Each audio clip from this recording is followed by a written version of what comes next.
Up, which was the AIDS activist group of the 80s and 90s and 2000s, and now to this present day, that has taken direct action to end the AIDS crisis.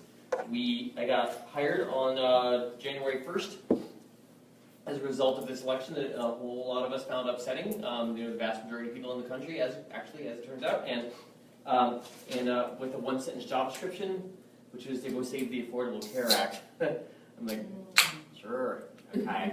And pretty soon, it was within about a couple of weeks of doing the kind of regular normal Washington, D.C. Hill lobby thing, it was very clear that we were not going to get anywhere unless we were able to start turning the people where they live, the Republicans, that is, turning the Republican Congress critters. So, Councilor said, okay, go do that thing you do about bird dogging. And so we put out an email, like one email over 2 little lists and 2 Facebook postings, a couple of us, and 2 weeks later there were 40 cities that had stepped up to say we want to be able to own and control our Congress creeps every time they have a town hall meeting or any other kind of public event. So a whole lot of the folks that you have seen kind of really dominating town hall meetings around the country, like we've had some, they're friends of ours, like all of them. So, but you might also have heard that the Affordable Care Act is in a whole huge amount of trouble. On the other hand, you might have heard that it was going to be repealed on January 20th. I think Franny's going to sort of tell a little something in a minute. Remember when those guys came in roaring like lions? Like, we were going to repeal the Affordable Care Act before, like the day after Inauguration Day, and they didn't do that because something happened. And what happened was that you happened. Like, people happen to have the power that we have when you confront the person with the power to give us what we want directly without any intermediaries. So that's kind of what we're going to talk about today.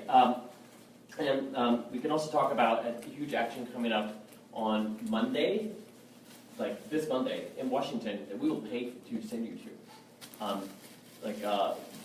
We will. There is a hearing that they can't pass a bill without a hearing, just like they can't pass a bill without a CBO score. Yet they're going to try to pass a bill without a CBO score. It will take away our health care. They're going to have a fake hearing. We are going to stop that hearing. And then when they have emptied out everybody in that room and helped carry them off to jail, we're going to stop that hearing again. Then we're going to stop the hearing again. We're going to stop the hearing again. We are actually going to add a day to the. They have until the 30th to pass repeal, or else they lose. We're going to cost them a day with our bodies. So that's happening this Monday, and we will totally send people down from Alabama from Huntsville to Washington, D.C. We'll talk about that. But even before then, gosh, golly, it's like really awesome to be in Alabama right now because you happen to have the more strange. It is more strange than most things. You all been having those fun puns for a long time. But you got a debate. You got a debate tomorrow. So there's a call tonight to figure out what the heck to do about that. And what there is all kinds of things like here's Sarah Palin standing in, it looks like a bar, surrounded by a whole bunch of fawning Breitbart Fox News media on live TV. And then what do you know? How's about that if a whole bunch of people from Huntsville come busting into that little bubble with signs and chanting, that no matter who won this debate, we all lose if they take our health care. That will be a whole lot of fun. And so there's a call about that tonight that we're also going to talk about. But mostly we're going to talk about bird dogging and how to really rule the roost with town hall meetings and campaign events, which is of exceptional, extraordinary right now importance in Alabama. So. Oh, and keep in mind, there is a town hall tomorrow night, supposedly with the elusive Mo Brooks Thursday on Thursday night at 7 o'clock. We'll see if he shows up. It's being hosted by South Huntsville Civic Association, so maybe he'll show. We're going to get ready for it after this. Is that a regular kind of civic association, or is it It's a civic association for several Huntsville neighborhoods. Mo Brooks, I'm sure you know who. Oh yeah, well, anyway. He's the one who said Yeah. that He's that covering pre-existing conditions was unfair to people who had taken care of their Yeah. bodies. Yeah, he's that guy. God wanted you to have that pre-existing condition. And he has typically not shown up. He will not do town halls, he'll do a telephone town hall. He has not shown up when he's been invited to town halls. Right. So a lot of our indivisible people have just been on his tail, Right. just unmercifully since the beginning of the year. And we hope to continue to do that because he's gonna run for his seat again. Good. Yeah, well, we need to make it extraordinarily costly. All those people who voted to take from the sick to give to the rich, we need to break them. Mhm. We need to break them. Yeah. You know. Yes. So here's the deal. Why don't we, sometimes it's pretty scary when you find yourself in a room chock full of folks that you don't really want to hang out with, but there's a person who has the power to give us what we want. And so just imagine you're in a room with Senator Strange, and surrounded by supporters. Maybe it's like 5 times the size of this. It's just a bunch of supporters, and you.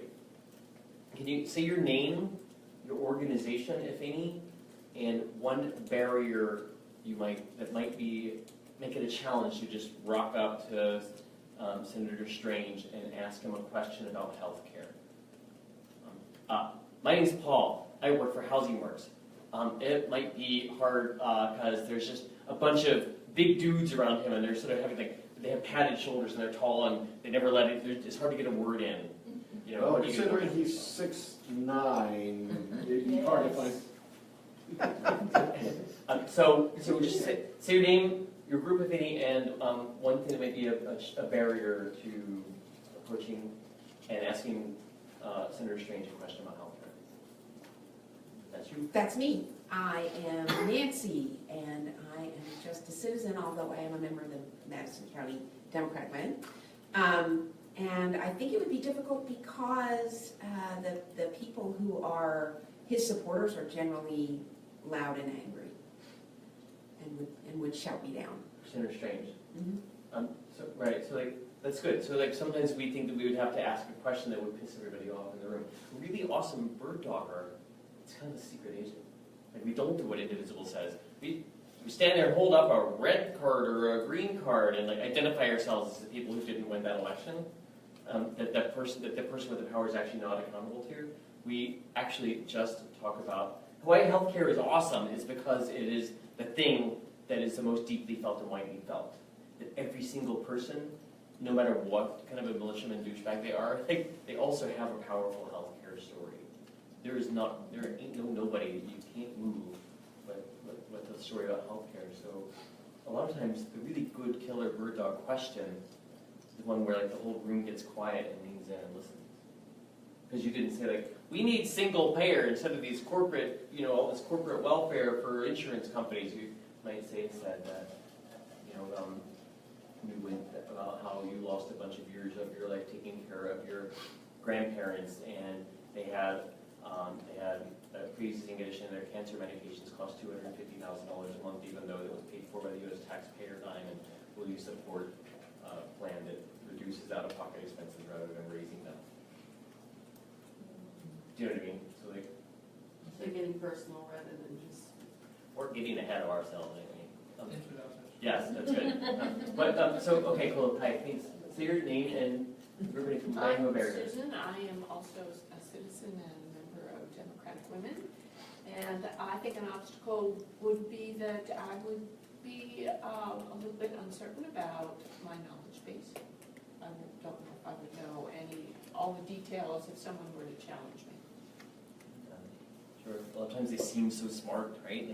When they have these sort of talking points that can just rattle off, even though they don't actually make any sense. And the funny thing is that Congress folks, by and large, with the possible exception of Mr. Moore, by and large they are fairly smart, but they're kind of they're this certain kind of smart where it's only about an inch deep, because they have and that's kind of no fault of their own. There's too much stuff. How can you know all the stuff? Right? So they kind of know a little bit about a lot of things, and then they hire some 25-year-olds to to like be their paid brains. Literally, they hire like legislative aides who are just out of college. They get crap wages. They get 6,000 emails a day. They sleep in their clothes and cots in their offices, and their lives kind of suck. And they're the ones who are supposed to know everything. And their portfolios are insane. So even the people who are the hired brains, their intelligence is oftentimes only about 4 or 5 inches deep. So sometimes we'll talk about today, like how the killer question probably doesn't try to close off their exit ramps, not use jargon, stop them from jargoneering. Will you support only a plan that ensures more people, not less, and lower out-of-pocket expenses, not higher, with the same benefits we have now, right? So like stuff that just like regular people can understand, and they can be like, well, we'll insure more people as long as they're under 25 and really healthy and stuff like that. Like, but we don't really get into per capita caps and those kind of things. Anyway, they seem smart. They're not. What's your name? My name's Chris, citizen. I don't know. I would want a killer question. I would want a question that would do good rather than, I don't know. Sometimes you ask Mel Brooks stuff and he just gets all bitey, and I think it does the opposite of be helpful. Yeah, think about it.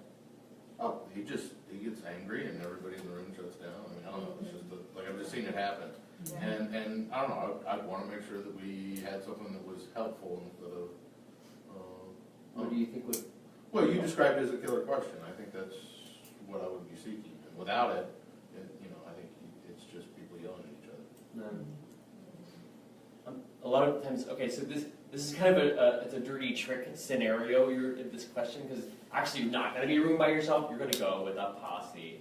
You're going to go with questions you have written down that you have practiced out loud on each other, on other humans, on Republicans, like on people in the room. While you standing there in line and they're like, I want to talk to you about some hateful, malicious, horrible thing. And you'd be like, actually, can I practice my question on you? Because it's a nice way to sort of take it back from like, I really didn't want to talk about the war on terror, like stuff. So, but yeah, we'll try to figure out how to make the killer questions. I'm Vicki Van Mockenberg. I'm with the Madison County Democratic Women, and I'd say one obstacle for me is I'm not great on my feet. I'm really good on paper. 2 hours later, I'll think, that kind of thing. And sometimes I'm very small, so sometimes I have trouble who even agree with me and want to hear from me to pay attention to me. So, it's that can be, I think being a woman sometimes can be a challenge. Mm-hmm. Like literally like size, I mean there's many different kinds of privilege, but sometimes just like big people have this whole kind of thing. Like sometimes we, like people who are bigger, I'm looking at you fellas, it's just like, like we can just kind of, you're pretty tall, just making space for people, like kind of, like when there's that, like wall of padded suits talking like, hate, tax cuts, hate, tax cuts, that you could think, then we kind of make a phalanx and open that space and make sure that everybody can get heard. Sort of like how we can use our white privilege, such as it might be. But also it's hard when we're shy. Remember that thing about like the Women's March where that one speaker said like, how many of you out there are shy? And I thought it was kind of a hard question. Like who's to say, oh well, I'm shy. But like a bunch of people said like, oh, and she's like, awesome! You have 30 seconds to get unshy.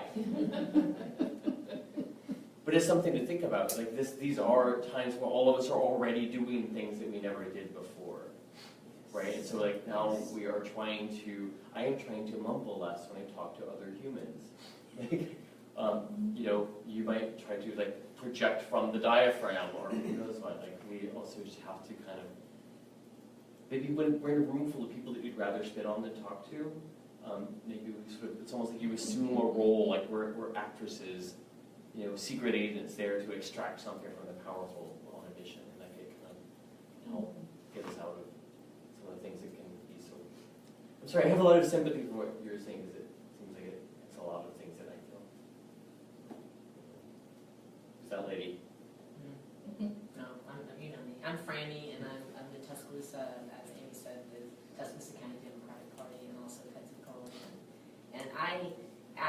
having been trained in bird dogging and having been to a few town halls and gotten the question asked, and I don't have any barriers anymore, but I was thinking, what were my barriers? I was terrified. I was just basically terrified of just saying the right thing, of being aggressive enough, assertive enough to get my question, and would my question be good enough, and I was just really scared. But after being trained, Tuscaloosa was in, I don't know, were we in that original group? We got trained back in April. Paul came to Tuscaloosa in early April.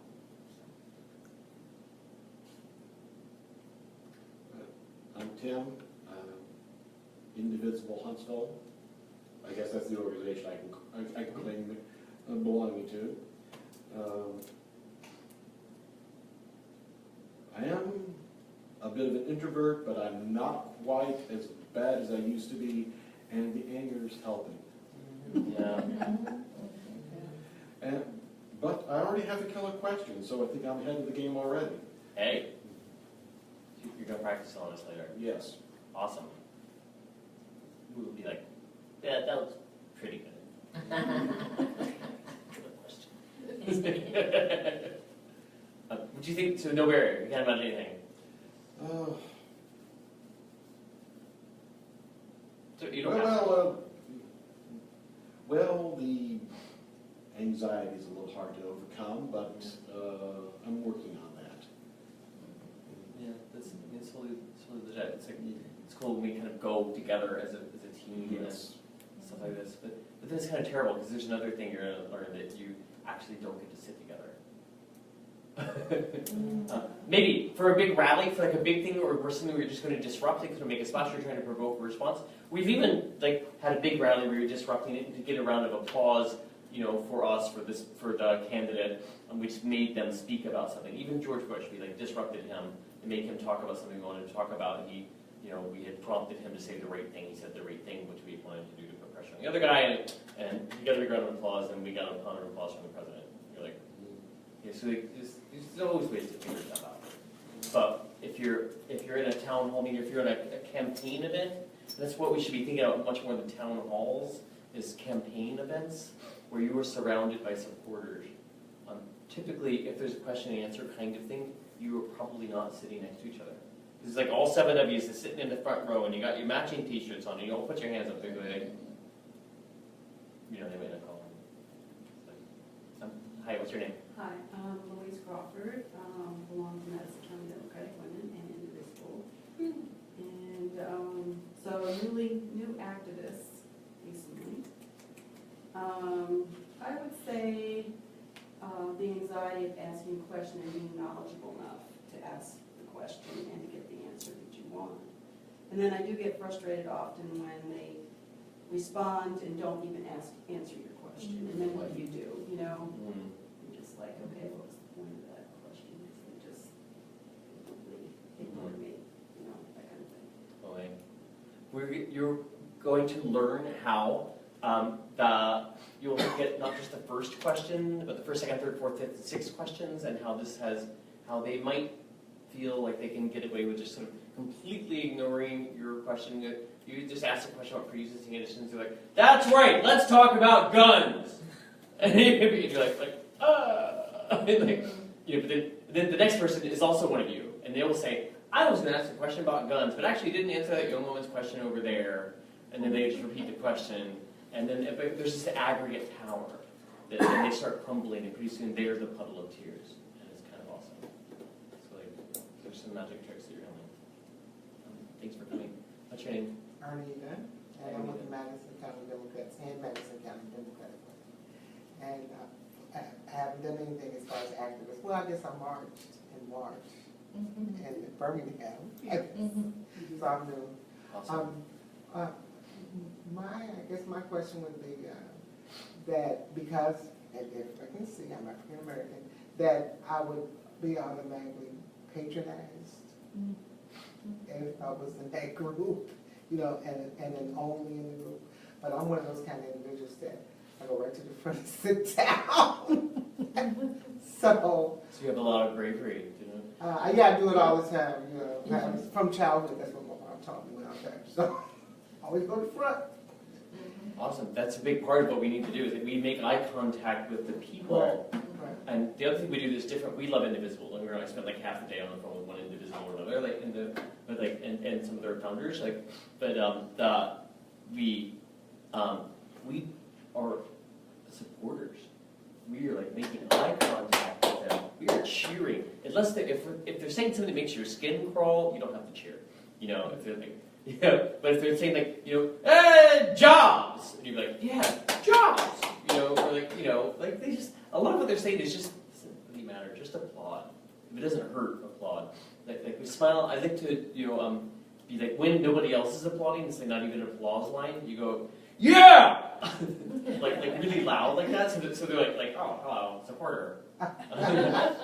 And then you will be called on first, and they will be so incredibly pleased in a room full of white supremacist asshole Republicans. They'll be so thrilled. You don't even have to put your hand up first class. You will totally get called on. And you'll say, and you can say, like, why are you an axe murderer of orphans and grandmothers? And that'll be filmed, right? And then everybody else is going to like make sure that you were safe. Or that classic question, have you stopped beating your wife? Thank you. My name's Amy. I'm with, that lady over there. yeah, I'm with Madison County Democratic Women and Madison County Democratic Party. And I'm also on your state executive committee, Democratic Party.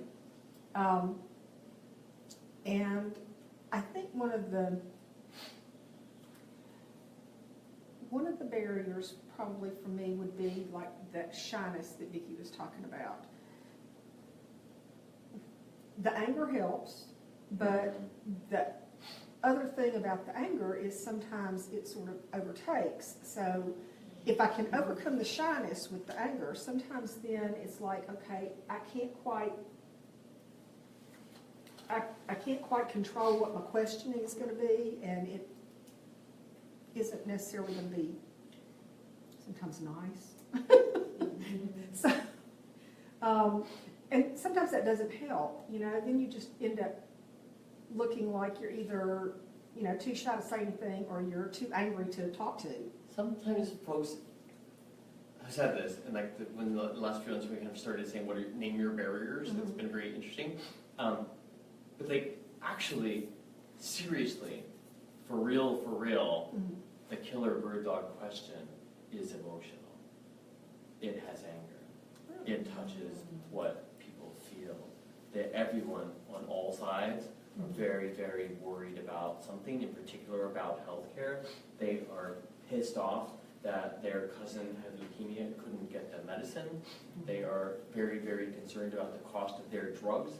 They are pissed that the president said that there would be a state of emergency for opioid addiction, but their grandfather or their father or they themselves are still, hanging in alert, and it looks like somebody might take away what funds there are to treat them. Yeah.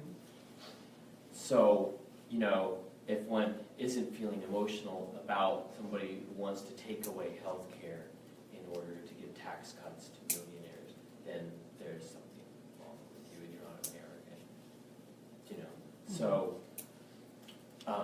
So then other people are like, I might get too emotional and I punch him in the face. And that's also a win, because the movement needs martyrs.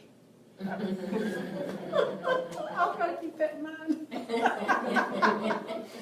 So you want an emotional question holds the room, it brings the room, and it shuts down everything else. And it's like you had this experience. A person is talking, and suddenly you stop. Like the rest of the room, you don't hear it, you don't see it. It's just like And when the room leans in, and that's when Senator Ainlow is like, oh crap, I lost the room. Right? Your question should be emotional, because it also that happens to be true. Mm-hmm. And it happens to right now be really true, and it happens to be universally true. Yeah. So they dug this hole. We're just going to run the garden hose in it and let them drown. Thank you for hosting. Welcome. I like this. Their longest round of introductions. I'm Sherry, and I'm a member of Indivisible and Democratic Party and Democratic Women. and AAUW, I'm an activist there too. What's that? American Association of University Women. Okay. And in fact, we had a lobby day in Washington DC. Awesome. About 900 of us trudged up Capitol Hill, all wearing the same shirts. Probably scared them to death, I hope.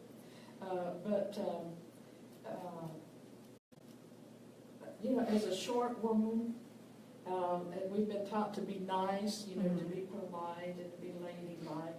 I think that's a barrier sometimes to activism.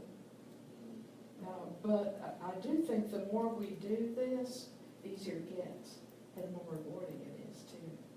It would be fun to see if you could kind of just put on a full-on Southern Belle identity. Say, Mr. Moore, you are not listening to my question, and I'm a lady. I don't know what your pastor taught you or what sort of charm school you flunked out of, sir, but are you really going to take away health care from all the people with pre-existing conditions? I don't know. Just like, I don't know, we have to find a way to have fun with these bastards, you know? But like I said at my first political meeting, do it the Southern way, tell them something really harsh, and then say, bless your heart.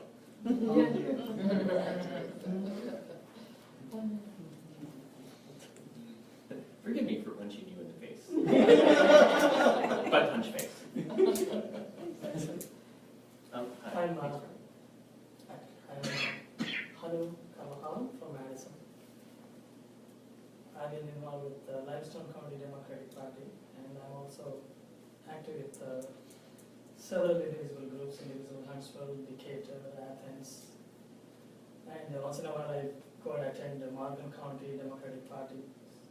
So,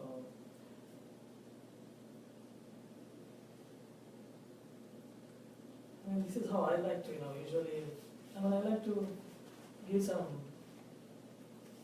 kind of, credit, hey, you are one of the most powerful 100 individuals in this nation. And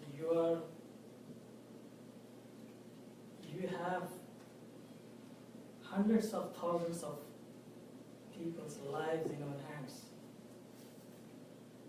Think about it for a while before you go to bed tonight. What do you think might be a barrier to just walking up to one of these Senator Strange, we were supported, ask him a question about healthcare? Well, I would start, okay, let's, go back to rational thinking. And honestly, that's what, I've been saying since November. I mean, we lost rational thinking. I mean, there are a lot of people with rational thinking. But what is happening is, the majority of people with That's very generous of you. I had to think of it, like, no, just not. No. Actually, no. Right. So how do you convince? If people do not have that rational thinking, I mean, no matter what you do, you cannot convince them. That's interesting. One helpful way to think about the powerful, because we never think that we're going to turn Judge Moore into a good person. But Luther Strange is also such a sort of, what are you? But it's helpful to think of them as it's like pack animals. Like they may well come in with some kind of, core beliefs somewhere down there, maybe, with exceptions, but they respond to inputs. And they respond, and they feel accountable to the people who elected them. They feel much less accountable to people who oppose them. They respond to inputs from, and us over here, who they already feel less accountable to, are kind of like, oh my God, did you see Donald Trump's tweet?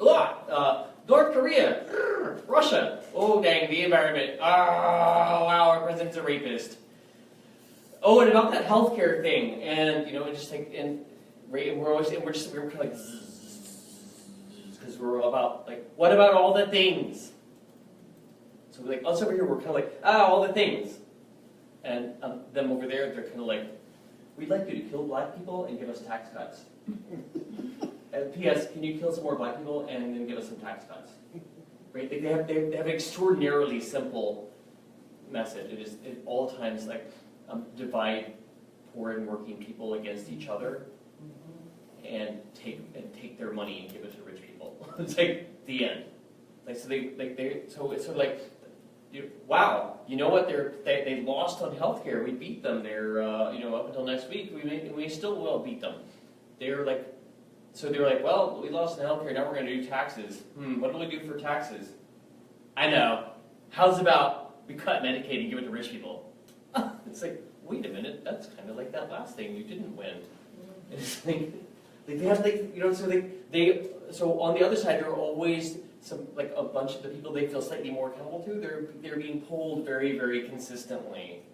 Over here we're like, right? So it's not about rationality. It's about the messages they are hearing, in particular hearing directly, because they are surrounded by protective bubbles. They are surrounded by how many people have been spending time on the phones even this week? Like this week the phones are shut down again when you call your senators, and it's like. But you're still just talking to a phone answerer. You're typically not talking to the aide who advises the senator on health care. And that aide doesn't talk to the senator very often. That aide talks to the legislative director. And the legislative director and the chief of staff sit down and they talk to the senator sometimes, or maybe just the chief of staff. And there's a phone answerer, there's a handler, there's a scheduler, there's a press person, and there's a district person, and there's the sort of district flat catcher, like the district services person who like finds what the wheels are squeaking in.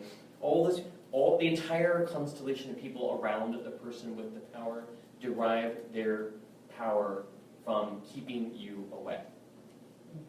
Right? Like their literal function is to be the filter to get the people out. So the thing is about the powerful, the people who actually have the power to give us what we want, never hear from humans. Like ever. Like almost ever. So and when you find them, like it's kind of weird. Like they're actually more often than not, they're almost kind of regular people, especially like I don't know about more, but a lot of them are just fairly regular people, and you can talk to them and have a conversation, and their staff will be like, ooh, I'm going to talking to a human. Yeah. But so we have to try to get to them consistently with a message, with one demand. That we can't be demanding about all the things. Thank you very much for the world's longest round of introductions. We do stuff like half of the time. Can you tell us a story about what bird dogging? I don't know what you've seen in the last year. What have I seen in the last year? Since you started visiting Mr. Byrne. Yeah.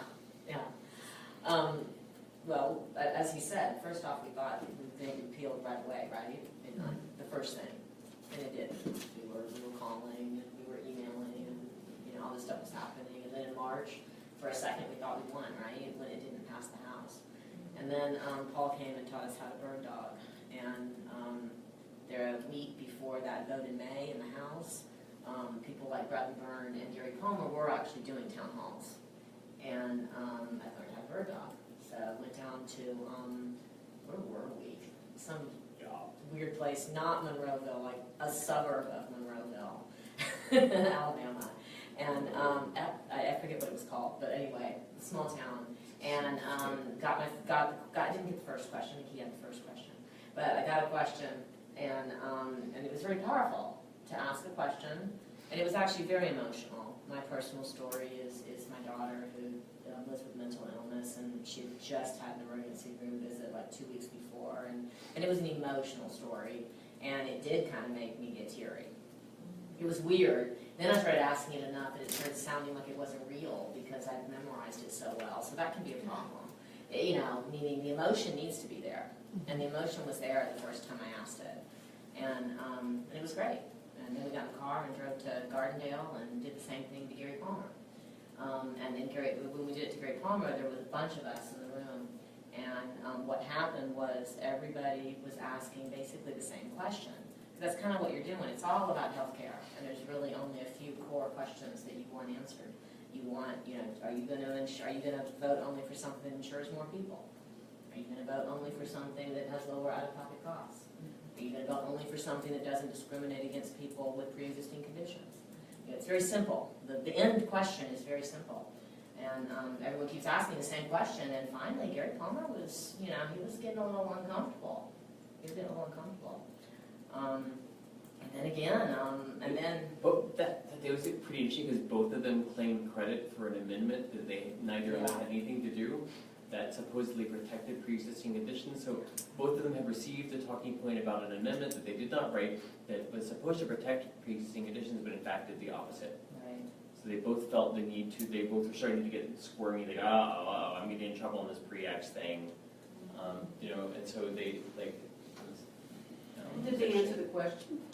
Well, no, not exactly, but I had learned you're gonna learn today too, that's not always What's the point? the Yeah. point. I asked the question, and everyone in the room asked the question, the media coverage of the one in Gardendale, with the one we were at for Bern was a tiny little town. It actually did get some media coverage because CBS was following Bern around. But the one in Gardendale got local media coverage, and the story was that he'd gotten nailed on healthcare. So that was the story. So what is the point of all this? Well, he'll tell you more about that. Is it, are you trying to get an answer, or are you trying to get bad press for him? Well, a good question is one where you have the opportunity to be the good guy and say, people, keep your word, do right by the community, or be an expert or work with grandmothers, and you can pick, sir, but you're going to pick it in public and on camera. But then they don't, so then that's So part now of they my... look like they embarrass themselves. So then they don't often answer the questions, and they don't often do what they say they're going to do. But they So then you there's an aggregate, there are pebbles on a scale. They say no, they say dumb things until they're like, Well, most of these things I've been at aren't being televised, they aren't being, and even if you do get zingers in, I do see zingers get in. Like, it just doesn't happen to be on the news. So it seems to be mostly localized to the room and the people that are there. Which, it's, it's not nothing. members of Congress don't typically change their minds in front of cameras, but what they do is they realize, like, I'm getting burned by this over and over and over again, and I'm starting to worry about losing my job, and they're going to convene another little meeting to figure out what I have to do differently. Yeah, because remember, so a week after we were doing all this bird dogging, the House did pass their version, but then the Senate failed to pass their version. And in the meantime, everyone's calling, and the senators are getting bird dogged when they can be. People who have been trained are having, sometimes they're going to town halls. Sometimes you feel empowered to actually get a meeting. This is like indivisible style. You get a meeting with the senator, you get a meeting with the aides. And when you're in that meeting, you're asking the same questions, but finally, in July, Housing Works and the Center for Popular Democracy ended up having 4 different escalations of really getting in their faces. I went up for the 3rd one in late July, and we occupied 49 senators' offices, and 150 people were arrested. And that got attention. And all those people, all of us have been trained in bird dogging, so as we were chanting our stories, as we were mic checking our stories, we were being very, very to the point, And I don't know, the bill didn't pass. So when you go into these meetings, then you have the group that attends, do you coordinate the question that's going to be asked? So, Yes. Okay. And then you make sure somebody's filming it so you can maybe get it out. Well, okay. Well, let's talk about how to do it. Yes, and I was going to Yeah, do it. Know how to do it, I guess. But just so you know, folks, like, I used to work a lot on HIV, but did anybody remember, that guy George Bush? Which one? Which one? The last one. WIH. The last one. Remember how he did, a lot of folks, some folks don't remember anymore if they're not in the health world, but he did a lot of stuff for AIDS in Africa. Remember Yes. that? Yeah. That's It was his like, uncharacteristic. it's interesting to know because like people who are like Democrats are actually follow the policy, like they're different from like the indivisible, just like we're angry about bad things. Like no, we're actually kind of more in the thick of it. Yeah, he did. But George Bush didn't actually wake up in the morning and say, "I'm gonna treat me some Africans." Like there was a campaign, and it was like it included 2 rounds of bird dogging, and the first one is literally a dozen people showed up at a dozen or 20 campaign events, and over the course of that time, the cost of HIV medicine in the developing world fell from $10,000 per patient per year to $350 per patient per year. Right, and so like just because we had created a position where like it was the candidate was destroying Nelson Mandela, and they couldn't handle it on their campaign trail, and they had to capitulate, and we wrote their capitulation letter. We wrote the letter from the Congressional Black Caucus to the campaign. We wrote the answer from the campaign to the Congressional Black Caucus. We wrote their capitulation. Like they were completely destroyed by a dozen people. You might have also noticed that like George Bush did all those things. He pledged $15 billion, $9 billion in new money for AIDS in Africa. Guess how much he actually spent? Just guess. 3? 3 billion? 29? 15. 15? Yeah. 17. Like we really actually converted him. Wow. So that's the thing. I think all of these he was not a good person. None of them are good people. The Democrats mostly ain't good people. They're just people who have power to give us what we want. Our function is to extract things from the people who have the power to give us what we want. So right, and their function is to respond to inputs. And so ultimately we now spent $75 billion on busted patent generic HIV medicines that really upset the pharmaceutical industry. And we went from 10,000 people in the developing world who were on life-saving medicine to 18 million. And we are on the verge of ending the world's biggest epidemic in history. And we will end it in sub-Saharan Africa faster than we ended here in the United States. And that is because that was 2 rounds. The second round of bird dogging took his $15 billion plan and made it into a $50 billion plan. And got rid of all those sort of annoying George Bush things like that bullshit like abstinence-only education and stuff that doesn't work. So we got rid of all that junk, and the president was very happy to sign a $50 billion law that was triple the size of what he actually asked for, because that was a couple hundred bird doggers. So, plus PS, they did actually come in saying they have spent the last 8 or 9 years saying they're going to repeal the Affordable Care Act, and we may still well be able to stop it. We held them out this far. We have literally 9 days. In 9 days, we win or lose. So. Anyway, that's fine. Thanks very much for sitting through this entire teach-in. Here's the part where you actually came for. Take notes now. Here's what you do. Number 1, get a posse. Number 1, get an event. That is kind of a pain in the butt because you're looking at like Very hard. town hall meeting, or you're looking at like all these millions of sources and stuff like that, and people don't. We will do that for you. Which is why you should sign this, like you sign everything else. Except that this is slightly different. You should add your zip code, because with your zip code and your cell phone, we don't want your landline if you have one, we want your mobile phone and your zip code, we will push notify you of when the Congress critters are in your area. So you get a text message saying, Senator Ainlow is 2 towns over on this date, right? So then you can make a plan. This is a ginormous thing. You guys should give us $1 billion for that, because it's a pain in the ass. So that's the first thing is you get an event. We'll do that for you. The second thing is you get so please do sign in if you think you can go after the candidates. Here's a, the second thing is you get a posse. There are amazing stories of the sort of lone heroic individual who went into that room with Senator Strange and brought home the goods all on their own. But it's it's way better if you have 6 or 7 or 8 or 10 people, because then when you're putting pebbles in it, the interesting thing about it is that each pebble that you put on the scale is bigger than magnifies that last one. And pretty soon your 10th pebble on the scale is like a boulder. So you follow up on each other.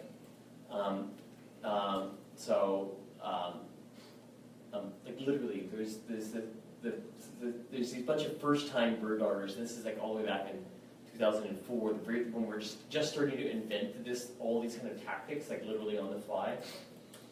Took a bunch of first-time bird doggers from Iowa City, Iowa to Cedar Rapids. They're at a public library. There's 700 people there. There are 7 of them.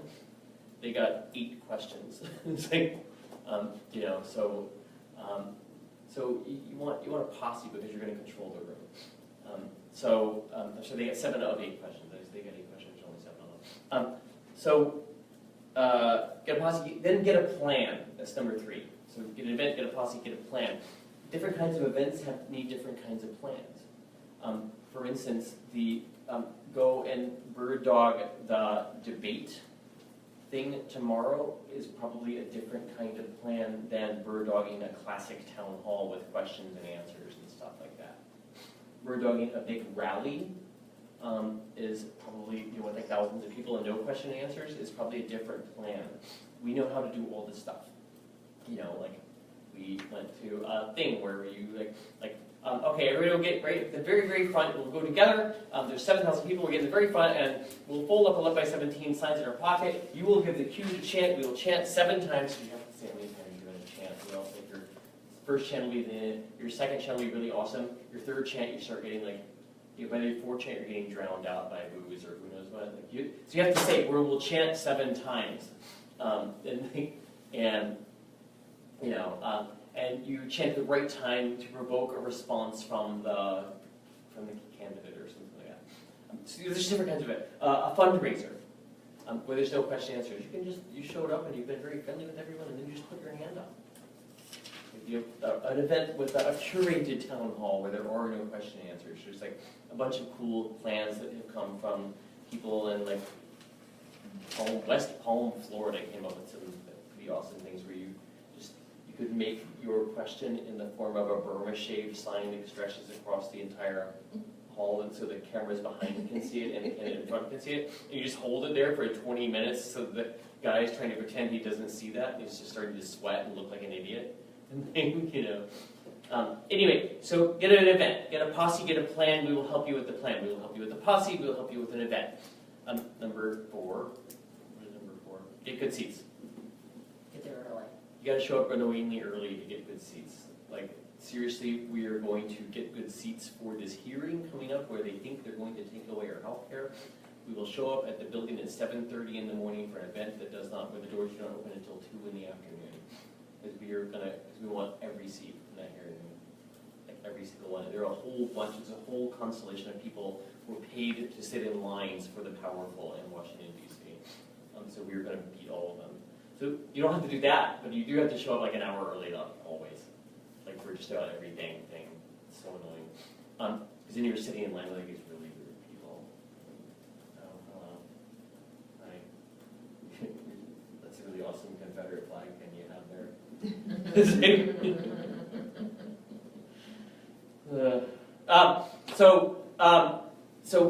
Get a posse, get a plan, show up early, get good seats. Good seats are different depending on the event. You might have an event where there are microphones in the aisle. You sit right next to the microphones. If there are people with the microphones, you're like, hello, person with the microphone. What kind of question do you think I should ask today? And you'd be like, oh, I think you should ask a question about the babies. And it's like, why don't I ask a question about the babies? That's a good idea. And your question's like, why do you kill all the babies? And or whatever.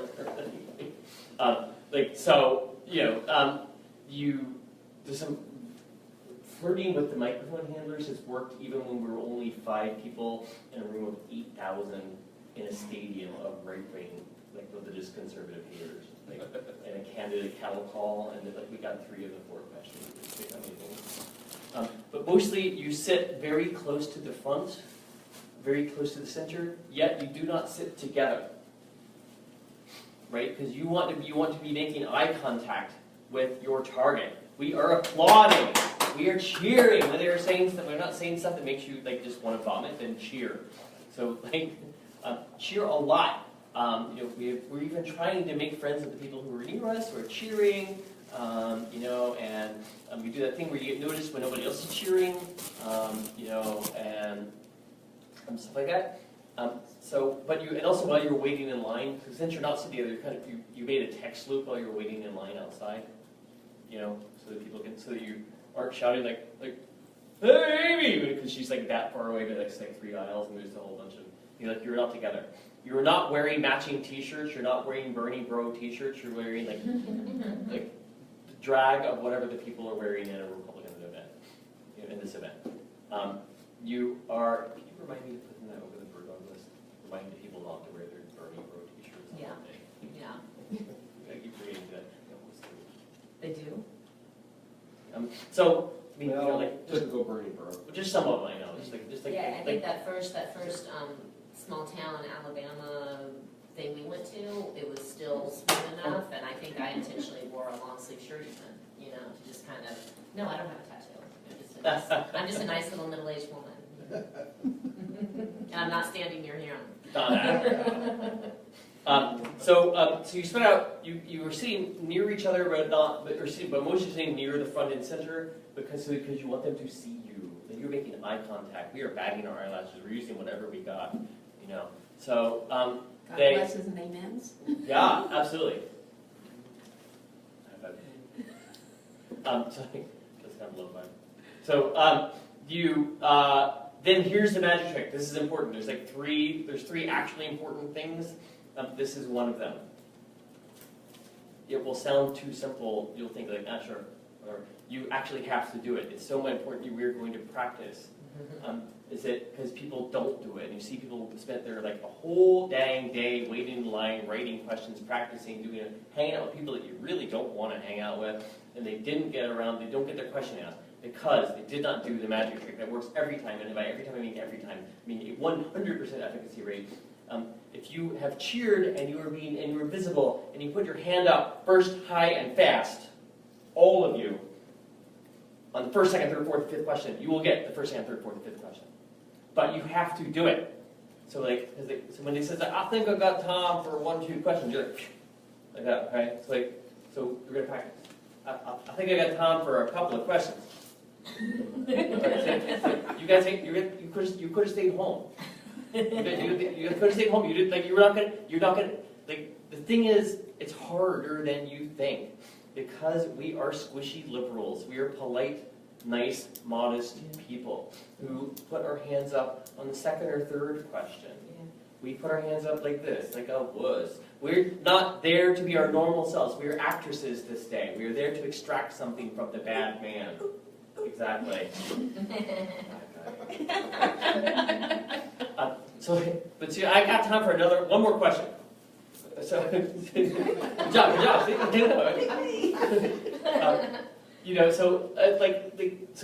If you're by the third question, if your rotator cuff doesn't, you're not doing it right.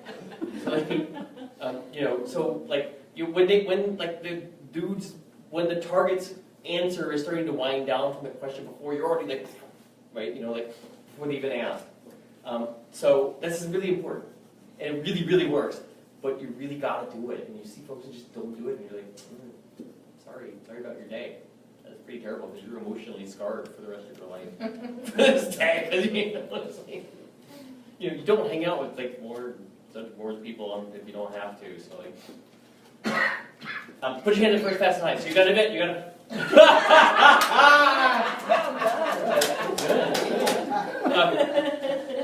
You got to admit, you got to posse, you got to plan, you got to conceit, you got your hands up.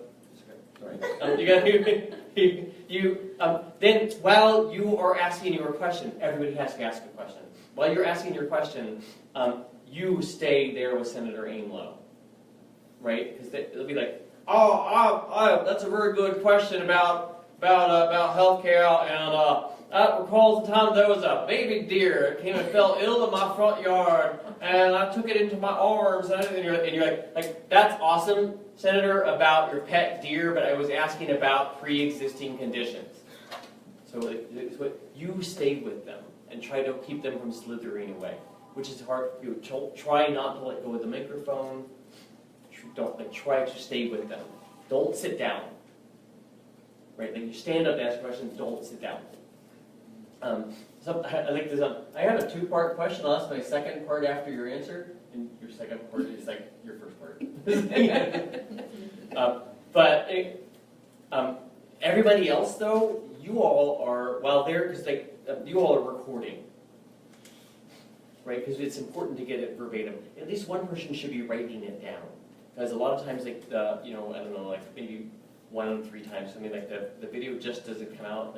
You get yourself because you were loud, but you don't get them, or the other way around, or something, or whoever, it just, or the camera's pointed around and you filmed your palm the entire time, and like that, so. But the person with the question is busy. They're not trying to hold up their little stupid camera and talking to the center at the same time. so everybody else is doing it. One person is trying to write it down verbatim, and this is important because you are now inducted into the secret society of the bird doggers. And that means that people in Tuscaloosa and Mobile and Fairhope and Birmingham and Scottsboro, for crying out loud, are going to follow up when you talk to Senator Strange. And like 2 days later, he shows up in like some of those like just tiny little blackout places we were in. Like 3 days later, and they'll say, like, "You spoke to my, pastor's babysitter's nurse yesterday that about pre-existing conditions, and the amendment that you claimed that you authored actually had a different authorship, but which is probably good because it doesn't do what you said it did. Will you support only a bill that insures more people rather than fewer?" In other words, people have your back all over the state, but all over the country. I spent a lot of this day today, like on phone calls with people from Arizona and Senator McCain's staff in Washington, and they were following up on questions that had been asked the week before, right? People who had come and gotten arrested in Washington, in Mr. McCain's office. So we are you're now kind of you're in the club, right? People all over the country, so it was like with McCain, Gardner in Colorado, and Portman in Ohio, rates like serious Class A ACA targets right now, and so all those groups of people who were you, except they were coming, usually 3 or 4 cities in their state had phone calls with their senior staff people today, and we hooked them up, and they were able to back each other up because somebody wrote down what does the person say, so you can follow up. So the oh yes. See, it's almost involuntary. If you go like when people are always like, just say, "I better get to your question when I finish babbling," but he was like, "I'm like, yes." So you talk about you push out these notifications. You let us know there's an event. Go find our posse and make our plan. How do we know all the people that are? So that actually is my question. Is like if. We would probably there's some focal points. There were some focal points. I'll recognize y'all. Is there? But are we putting this plan together in line outside the event? How do you recommend staging that sort of stuff prior, after getting a notification that hey, there's an event that you might want to go to? Those sort of steps. I think those are excellent steps. I'm just curious the nuts and So you want to know how to meet your other local bird doggers? doggers? If we get push notifications, I'll go show up to the event, and then I'm gonna go look around for people with dreadlocks. Some people were trained to be bird doggers in Tucson, Phoenix, Flagstaff, and Pinetop Lakeside, Arizona, 2 weeks ago. Then they, some of them were already there and some of them were not. And they were trained. Now all of a sudden, holy cow, we have to go after McCain or else we lose health care. He's not coming to town. They planned several things, but now they're putting together an action. They put together another action where they're going to get arrested. They're also put together 2 lobby meetings, but we helped them put together all those things. We connected them. We don't connect everybody. We don't expose everybody's everything to everybody, but we'll Amy is a pretty good focal point. Right? Franny's a pretty good focal point. The people, the groups are in charge of themselves, but we want to connect the people together so that they can make their own plans. And if you ask us for help, I'm in, a bajillion terrible Facebook Messenger loops, but at least I'm not in all the same ones that Franny's in. I'm sorry, by terrible I mean awesome, wonderful Facebook loops. It's just that there's going to be so many of them. Are all of you in my North Alabama SOAR group? North Alabama what group? SOAR, Speak Out Act Resist. Are you in that group on Facebook? I am. I'll look for it right now. You're in it. But we'll be on I've been checking my email a little bit while we've been meeting. Right. I was supposed to apologize. Yeah, he was supposed to apologize for me doing that. Because of this trying to maybe go to Montgomery tomorrow. And so this email is just a bunch of people in Alabama. And I don't know all of them, but he put us together. So in that way it kind of happens organically, of once you've done this, then you're on the bird dogging list. Yeah, I'm on something I'm on, I obviously found my way here, but if I were to strategize prior to showing up here, I wouldn't know how to accomplish that step. Not that You know, I mean, like, But there might have been an email before, is what I'm saying. Right. There might have been, Well- hey, let's all go, you know. I mean, if we needed to set up Facebook something group. for everybody in Huntsville who has been trained or who wants to learn how to do this or who wants to support people who are doing this, we can set up a group. The astonishing thing about movements is So that they people- soar, is that what you call it? Yeah, you may But not be It doesn't able, say soar on Facebook. you may it not be says able to- speak out. yeah, Speak out. It's a you may call have to- to be added to it by somebody who's already in it. Yes, It's a secret. call So- Yeah, let me go, I'll. It's top secret.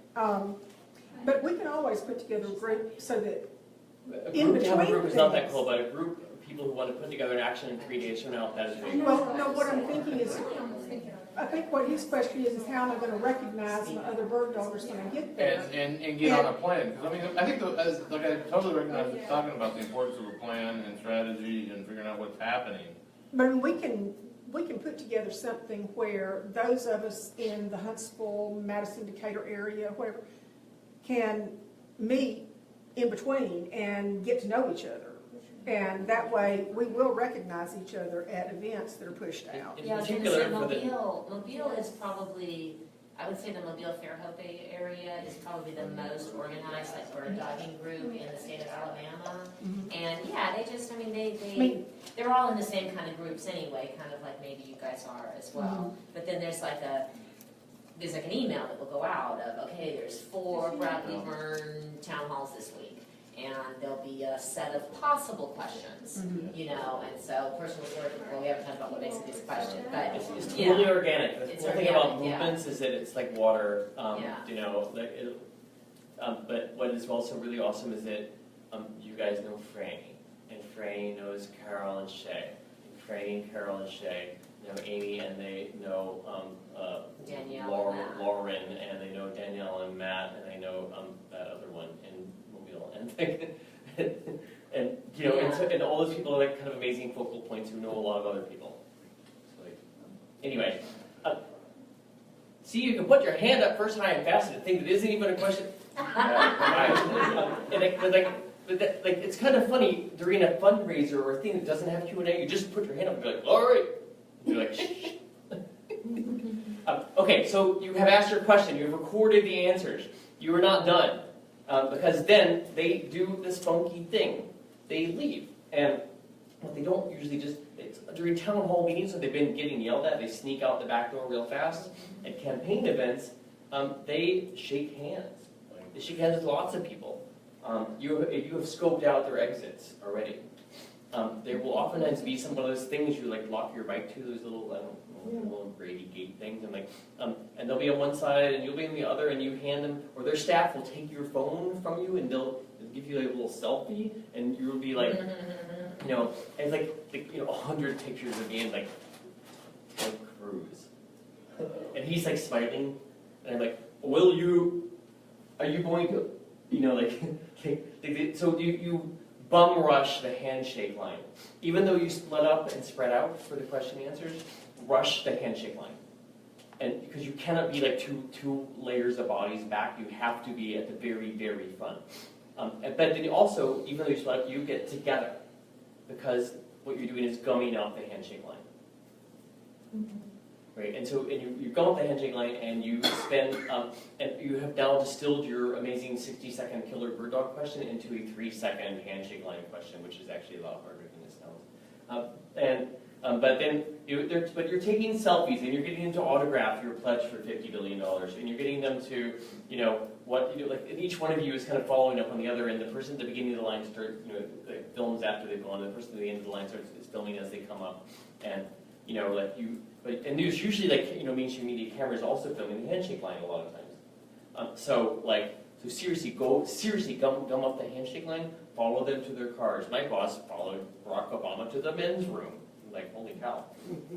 It's like, put the Secret Service in there with you? I need to ask them that. It's just, just keep, go get them, and when it's over,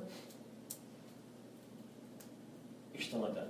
So you had an event, you got a posse, you got a plan, you got good seats, you got your hands up first time fast, you got your questions asked, you record the answers, you got a handshake, then you get quoted. There's all those journalists who are back there in the back, like sort of sweet people, like and stuff. There's a kind of a trick to this also. It's not that easy. they usually have a story in their brain kind of written already, something they've been working on. You know, you think that Senator Strange would vote for impeachment if he was elected? And you could be like, well, that's interesting. I'm not so sure what I think about that because Mr. Pence is no cupcake. But the real story is today that Senator Pence said that every American should have the same health care that members of Congress have. And I think that's a real breakthrough, and I hope that this president will live up to that. But unfortunately, your quote ends at impeach or not impeach. Right? Because they have a Mad Lib story. They're looking for it to fill in the blank on whatever story is in their brain already. So it's kind of like a little contest, almost an act of will to answer only the question you should have been asked. So they say, like, you know, you think that Mr. Strange would vote for impeachment, and your answer should be, this amazing thing happened today. Is Senator Strange said that he would support health care for everybody in America that is at least as good as what senators have. I hope that every candidate in the United States will agree will meet that challenge. You do not give them a single syllable of impeach, not impeach. It's like, Which is fair, because that's what we do when you ask a question. yeah, you want to see real pros who are watching either of the Sunday shows. They're just like, they get asked a question, they're just like, here's my talking points for the week. In other words, we act like politicians and fund reporters. Yeah, why should they be? You know, and that's the thing. The reporters are used to it. They're just like, I have asked you a question, and you're like, I'm giving you an answer to something else. That is the exchange. Anyway, so get a minute, get a pause, get a plan, get your hands up, get good seats, get your questions recorded, get quoted, get a handshake, get a report out. I have so much trouble with this. There are 2,000 bird doggers who have been around the country who have been doing such amazing things. Amazing things. Like probably only 10% of them ever bothered to type up what they did. And some tragedy of the commons, probably like, oh, you got that cool handshake, and that was awesome, that YouTube video you got, and like, wow, their question totally rocked the world, and then you talk to the USA Today dude, that was cool, and nobody ever puts it together. And so then all the other people, they can't follow up, they don't even know what happened, and pretty soon the senator's like, that didn't happen. It's we have to, you know, like those folks, this morning, like last night, a bunch of college kids that we know in Manhattan, Kansas, they're here that Senator Moran is coming to, I'm always thinking Duran. Senator Moran is coming to, has sort of a surprise visit to their campus, and they got wind of it. It was a secret meeting, a secret thing, and they rounded up like out of nowhere, like 25 people to go and corner him in the hallway, and all of a sudden it was a pretty amazing exchange. They held him for a long time and got a bunch of things out of him, and but then I'm like, cool, are you going to type this up?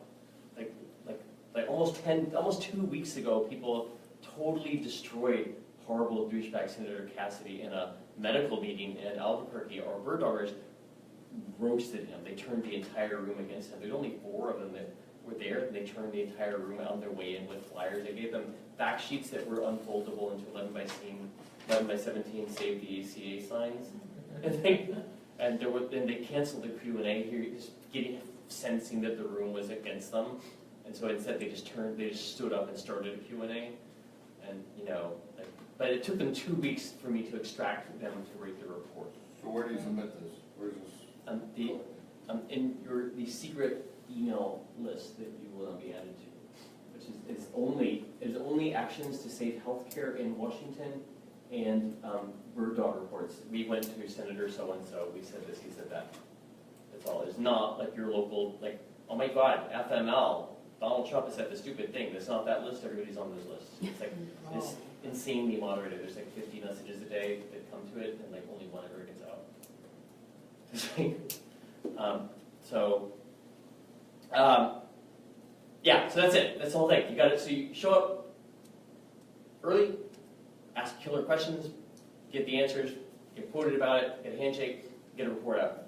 That's the whole thing. But you'll notice in the middle there was that whole like ask a killer question part. I didn't answer your question because you only put your hand up now. But now I feel bad about it. I don't want to interrupt your summary. Yes, you were entitled. You were entitled. Well, you were talking about a secret email list, and like I'm typing this out. It's just what I do. It's in my DNA. So I was gonna summarize this and put it somewhere. I don't wanna put it everywhere necessarily, because there's people I don't want them to know how to do this for when we're back in power. But, you know, where is, I was just gonna put it like in Democratic groups. Is that okay? I don't wanna Sure. let the cat out of the bag, but, yeah, okay. Yes. So, I'm afraid you're killing it with the Birmingham crew, or? I don't know. Well, just, so did you notice that part in the middle about like, ask the cool question? We can talk about the cool question. I don't know if you want to do that? Yeah. Are you free? Are you free? I know you're doing I'm go for it. We're doing like 10,000 different things. That's how we roll. Yeah, a good question basically has a personal story. It Sorry. starts with a Start personal with a story. bad question. Give him a bad question. A bad question Just ask one. is, you know, I'm really angry that Trump got elected. What are you going to do to save my health care? What would Senator Strange say to that? I don't know what he'd say to that. What do y'all think he'd say to that? He would say that He's Trump Brandon supporter. Cassidy will save your health care, and then you go right on to the next Yeah. question. Yeah. But it probably takes some time and I get a round of applause. What would make it a better question? Don't ask him, you ask them. What would make a better question? I'm gonna take a stab at one. Okay, here's one. I have a friend who was diagnosed with end-stage liver disease. He's had to quit his job, he's had to sell his house. He's trying to take care of his family, and he's now on Medicaid. But his Medicaid may be cut. And the only thing that's going to save his life is a liver transplant. Without that, without the care he's getting now, and without a liver transplant, he will die. He will probably die within a matter of a few weeks of all of that being discontinued. What are you going to do to make sure that he doesn't die? So the time. Okay, go. I forgot you did. The beginning of that Mhm. was awesome. I mean, that was wonderful. It was heartfelt. Yeah, the room got quiet. Everyone in the room is listening. But you gave them an open-ended What's question. wrong with the second part? Yeah. What could make the second part better? Okay. What could make the second part better? So how about if the second part asks, what will you do to expand Medicaid access? Will you only vote for? Or will you only vote for Medicaid Will access you expansion? commit to only supporting? Something that will not remove him from Medicaid. So you're looking for yes, no responses? Is that- You're looking I'm for just trying to discern. You've got your answer to your question. The answer to the question is in your question. You know, will you only commit to supporting a bill that expands Medicaid? Doesn't kill my grandfather. That expands Medicaid as an entitlement. It does not cut any of it. Okay. So you want a closed question? So you want a Basically. closed-ended question, and you Always want be to a force closed them question. into a Closed public question, commitment? and there's you said the answer. So that way, whether he goes and spins around or not, the reporters in the room and the people in the room, who may all be his supporters, all heard what you actually wanted. That is the other extraordinarily important thing that is like up there with first, fast, and high is that the question contains the answer, and the answer is really an instruction. We are not the least bit interested in what is your position on, what are you going to do about, what do you think about, how do you sleep at night. We don't care any of that stuff. None of those things. Nothing at all. Like when they do their own thinking, you know, so it's just like, will you do this extraordinarily specific thing, or else are you going to have my friend be dead? One might also find a few more facts to make sure that the story doesn't say, oh, well, at least that guy is going to continue to be eligible for Medicaid. We're just trying to get those people those freeloaders who make too much money, because Medicaid right now has been expanded by that Barack Hussein Obama into some kind of thing that's paying for higher income people that don't need to be. We need to make sure that Medicaid is reserved for people who are really deserving, not people who don't have jobs. But because for someone who's gotten that far down, they might probably continue to be ineligible, so one has to figure out that. But don't worry about that part. So, but seriously, the cool thing is like the powerful story that makes the room get quiet. In particular, if it's a powerful story that maybe resonates, like a lot of people know people with cancer, they know people with diabetes, they know people with mental health issues, they know so many, right? You know what I mean? Like this squeaking wheel, you know, my uncle is one squeaking wheel. Turns out there's 274,000 other squeaking wheels in Alabama. Yeah. You know, about whatever, you know, whatever the thing is. But then the question is the answer. Yeah. And the answer is really an instruction. And you don't have to, yeah, but I had a little bit of I forgot one of my barriers too early on was I wanted to know everything. Look at her, because that's what she said. Right. And I don't need to know everything. All sorts of organizations every day are sending us fact sheets, including they'll send you fact sheets, Indivisible sends fact sheets, Move On sends fact sheets. You just need to maybe have that.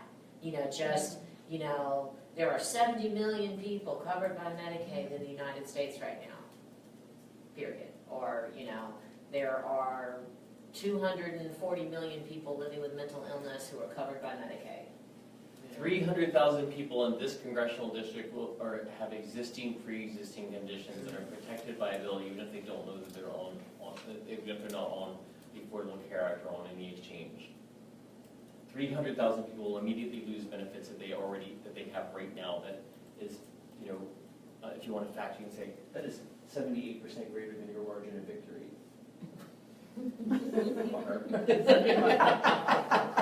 Oh, that you really would have to study for that. Well, that's the thing. But it's often given, you know, there's a lot of availability for the very basic, you know, basic facts. So, you know, like throw in a fact or two, but like people like here's 574 facts. You like that room was like you want like one killer fact, you know, 35 seconds of emotional story and the question with an answer. Right? The question is always like a very specific instruction. We do not want them to do their own thinking. We do not want to provide them any openings to give their prepackaged talking points from some RNC, you know, communications firm that doesn't make any sense. You know, attempts to justify some miraculous way. Yeah, well, you know, there were some counties that were very, you know, states that were really super negligent about bothering to do anything about their own markets. And they didn't have insurers, but look like they all now have insurers. Well, they don't have very many, you know, there's a bipartisan governor's letter with the governor of Alaska and Nevada and Louisiana and Pennsylvania and like the Republican governors of Massachusetts and Vermont, Republican governors of Montana, Republican governors of Nevada, Ohio. They said that every single person in this country should have the opportunity to buy into the federal employees insurance benefits program, aka public option. They put that out.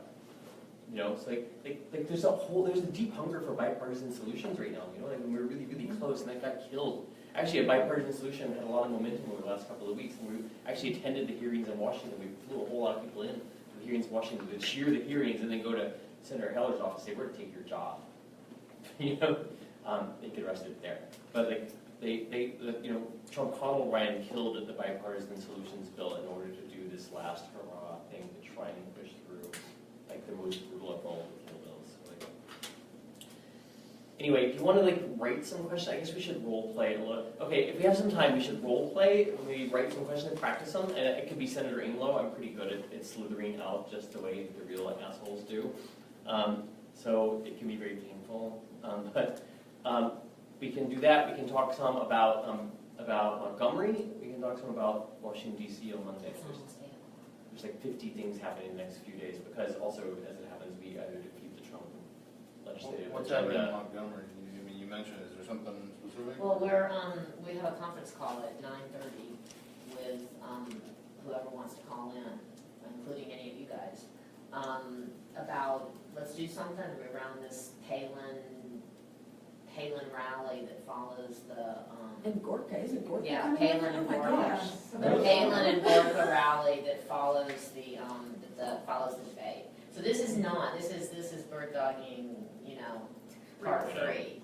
You know, this is not the question, this is we're gonna maybe jump in with signs and Change the subject chant about to the truth. healthcare. Yeah, chant about healthcare. And maybe ship Gorka. No, see, again, this kind of stuff, you're not really, I mean, to me anyway, the objective has nothing to do with Gorka or Right. Palin or No, I even. just want to ship Gorka. That'd be fun. So. Hey, if it was good enough for Captain America, it's good enough for me. So that would probably be something like Basically, meet in the Montgomery message, by no later than 6 p.m. to have some fun. There'll be a lot of journalists doing live TV stand-ups, so like with famous, you know, with the spokespeople for Senator Strange and Judge Moore. They'll be standing up in a building or in a hallway or in an alley or in a bar outside where there's a debate watch party.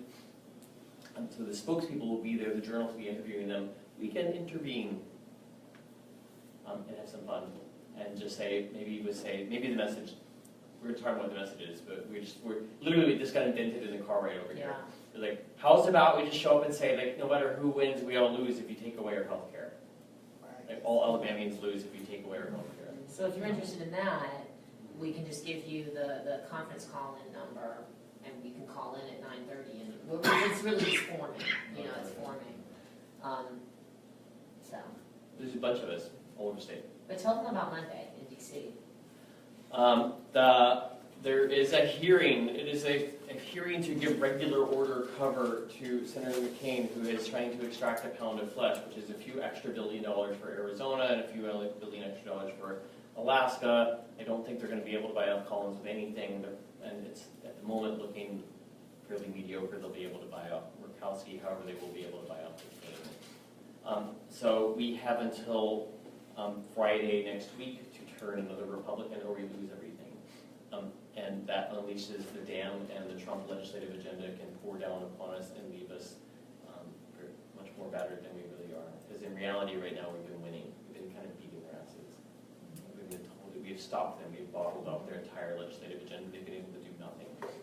We are 10 days away from being able to, from not only making them be able to do nothing so far, being able to make them do nothing for the rest of their term.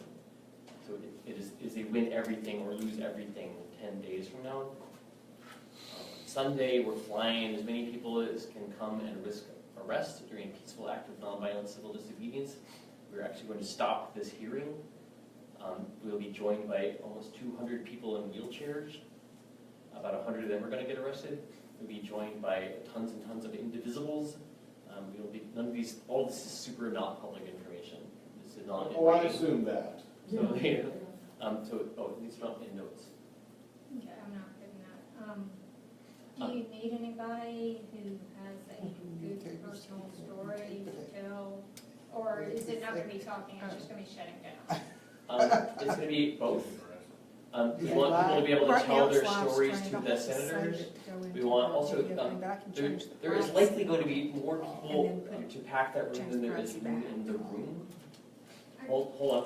And so, and those people maybe, can you tell the story of your civil disobedience? You actually did this. Yeah, What happened? What was it like? What did you do? all of it? Just, Just like you briefly? laid down on the floor, you went to the Oh, Senator okay. Strange's office. Yeah, well, and then- first off, it was very organized, you know, we met, we trained, we were told what was gonna happen. We divided up into whose senator office, whose state office, who's going to but there were people there were a lot of people from New York, which is obviously closer, so they were kind of filling the gaps. And then we walked into Senator Strange's office, about 6 of us, and we started doing this thing called mic check, where we're chanting our stories, our personal stories, and until they asked us to leave. And then when they asked us to leave, we went out in the hallway, and we needed to leave because if you're inside the office, it's trespassing, and when you're out in the hallways, it's not. So and they've told us all of this ahead of time. So we go out in the hallway, and we're continuing to chant. Because now the police are coming. And there were, I think, 6 or 7 of us, and there were 2 people who were going to get arrested outside. It's all prearranged. There's 2 people who decide they're going to get arrested at Strange's office. And so they when the police come and ask them to leave, they don't leave. You know, they just sit down, and then the rest of us leave because we don't want to get arrested. Well, And we this is had happening, down, they're like, and so they're chanting, there's all this in the halls of the Senate are just we echoing. hit 49 because- offices at the same time. Yeah, So like, they're all in the same office, like the hallways. yeah, so the halls are just echoing, you know, there's the other group down there, and there's a group down there, and there's a group upstairs, there's a group downstairs, just chanting and chanting, you know, so those two people got arrested. Myself, there were actually only two of us from Alabama, there were some other people with some Alabama connections, but there were only two of us from Alabama, and we didn't want to miss Senator Shelby's office. So we didn't get arrested at Senator Strange's office, we went to Senator Shelby's office and did the exact same thing. And this time, we sat down and didn't get arrested, didn't leave when they told us to leave. And we could have opted, again, they told us all of this because we got trained. You know, we could just stand up and let them put the cuffs on and walk out, or we could let them drag us out, which is a little more dramatic and better for cameras and such. And Kathy and I both opted to be dragged. Kathy, I wish Kathy were here to tell her story there. She's about 10 or 15 years older than me, and I'm not super young, and she's not old, but they wouldn't drag her. They were like, She seems they were like, frail. she said it was funny because we were chanting. My method was I just kept chanting, shame on Shelby, to kind of tune out what they were doing. And they're trying to talk me out of being dragged. They're trying to tell me that I'll get hurt. And I'm just like, eh. They said, Kathy said she could hear them saying, she's kind of old. So they picked her up. But anyway, you know, it was very powerful. In the meantime, all over the Senate Hall, there's just they're yelling and we let them drag us until we got out of public eye. And the cops, the DC, I mean actually the Capitol Police are pretty savvy too. They're like, okay, well no one can see us anymore. You gonna walk now? Like, yeah, sure. You know. So we walked and we went to a holding pen and we were there for about 5 hours, I guess. But it was all very arranged. We knew what to expect. We knew exactly what to expect. I felt very comfortable. Then what happened? With it. What happened in the jail cell? Met a lot of amazing people and heard a lot of great stories and sat there while they processed us out. And like, are you a wanted criminal now? No, You have like no. felony charges? Ours was they let us go out on what they call a post and forfeit, which was basically meant we posted our $50 fine and we forfeited our right to a trial, and that's it. But it's also it's a not. citation. It is the same level as a traffic ticket. Yeah. You've not been charged with a crime. You did not get a court date. You never had to come back. No. You can never. If someone says, "Have you been arrested for a crime?" You'd be like, "No." You've been convicted for a crime? No. And when we got out, And more people got arrested like 3 and 4 times over the course of 3 weeks, and like still here's your $50 thing. and when we walked out, all these people. Well, and also it was so orchestrated that even like each one of us had like a minder, a person, and when we handed all our stuff to that person, so we went in with nothing. Which is good, because the more you go in with, the longer it's going to take for them to process you out.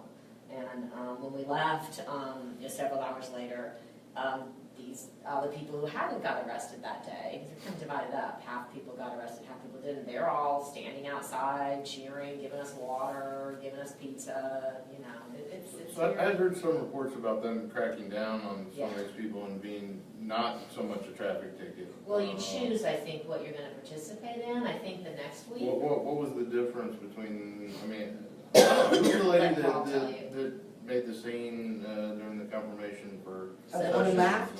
Yeah. Laugh. Yeah. So laughing, and she's like facing like real time, maybe, potentially, right? What's the distinction? I don't know what else there is. We did have a, so if you disrupt a hearing on the inside, they technically you should be prepared to be charged with a misdemeanor, which means that rather than being held for a few hours and having somebody else pay your $50 and cut free for nothing,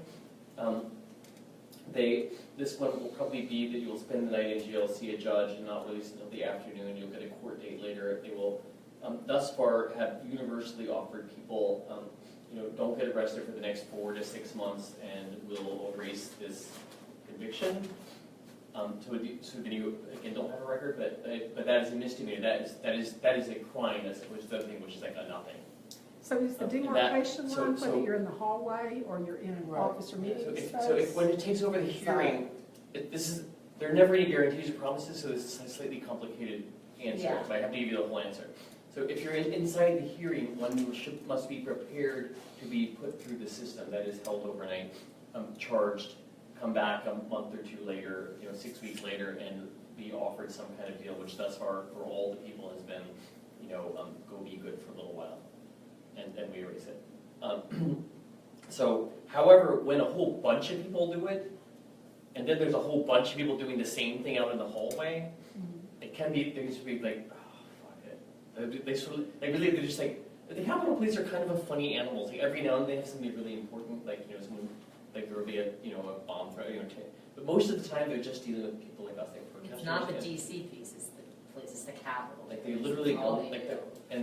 and a lot of it was kind of interesting. We've been arrested by the same guys like 4 times, and they're like, it's really, really important what you guys are saying about pre-existing conditions. Let me tell you about the story about mental health and my cousin. And also the thing about healthcare is that it brings. So we don't know what will happen. Those who go inside the hearing should be prepared to be put through the system. Those who sit outside in the hallway are most likely, but not guaranteed, to be charged with that $50 post and forfeit thing. Then those people, there's probably still more people coming because they just moved this hearing back from 10 a.m. to 2 p.m., which lets us get, all of a sudden, that just opens a whole bottomless number of people from Philly and New York and stuff like that we can just pipe in, that we can bus in. And so there'll probably be more waves of people who want to go and hit some of the key offices, because we have a bunch of people from Ohio, these super duper critical states like West Virginia, Portland, Colorado is coming, Arkansas is coming. There's a whole busload of people coming from Arkansas. If a busload of people can drive from Arkansas, it'd be great if some folks could come from Huntsville.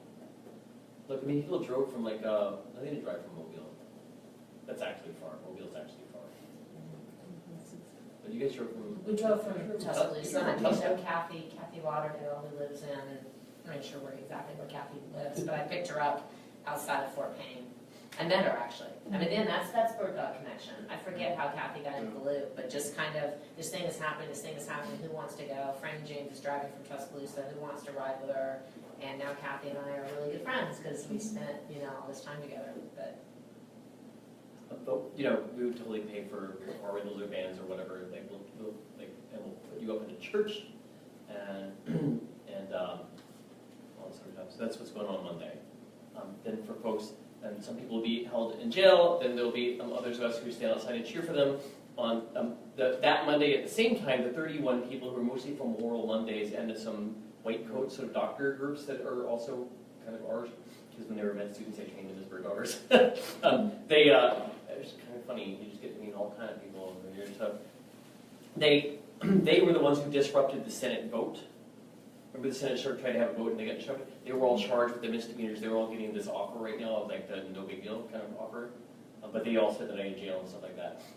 Their court date is also on Monday. They're going to be released from there. They'll be done.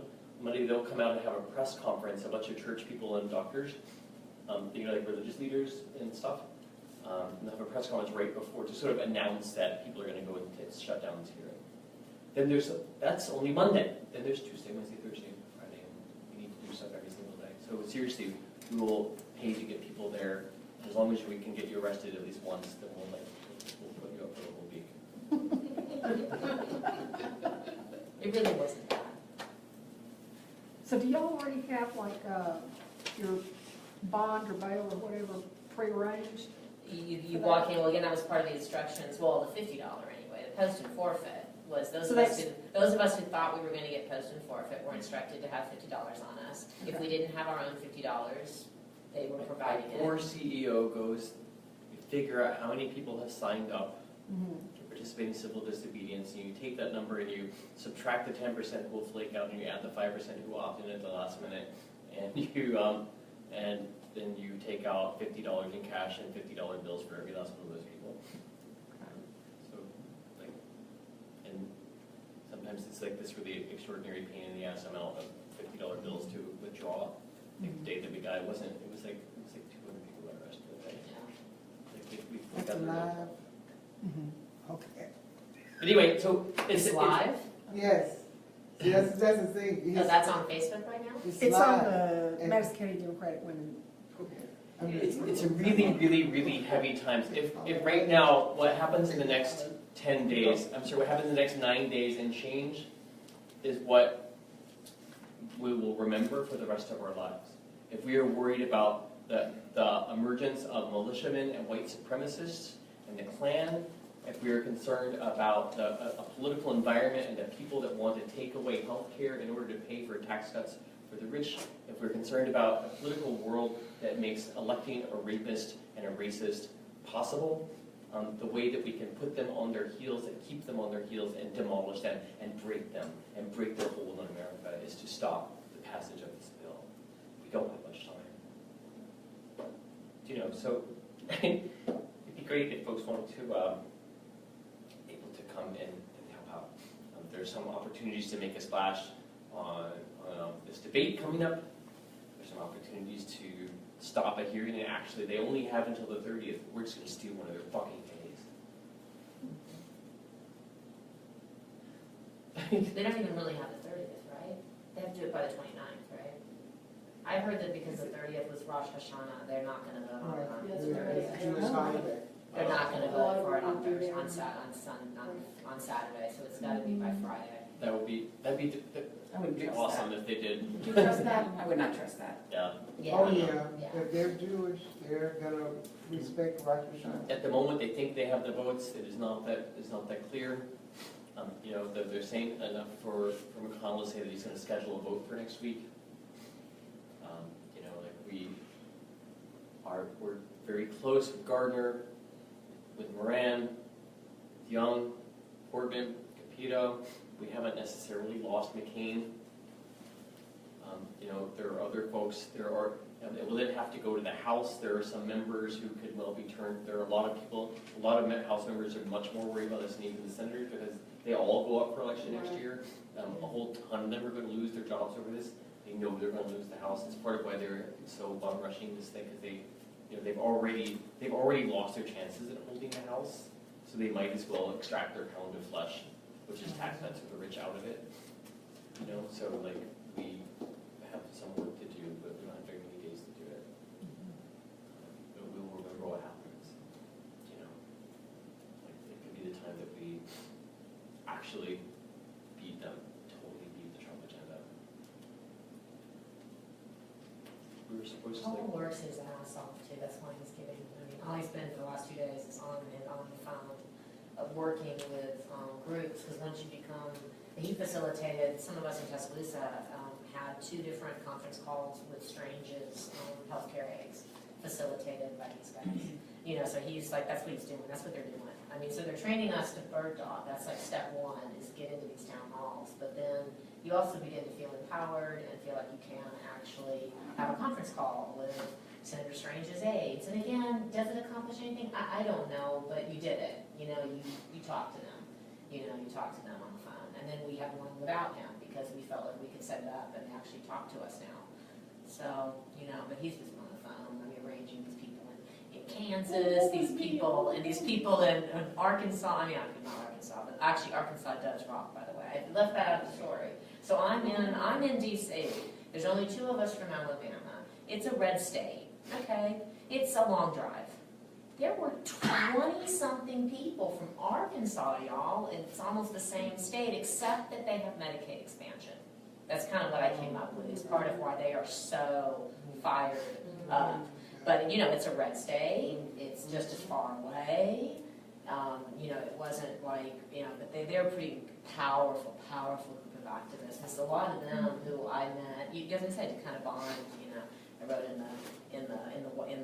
the police van over to the station with some of them, and you get to know them, you know. And some of them were there for the 3rd time, right? That group, some of those groups from Arkansas came all 4 times, right? Were some of them back again on September 6th? Are they coming again on Monday? They're a whole bus and they're filling it.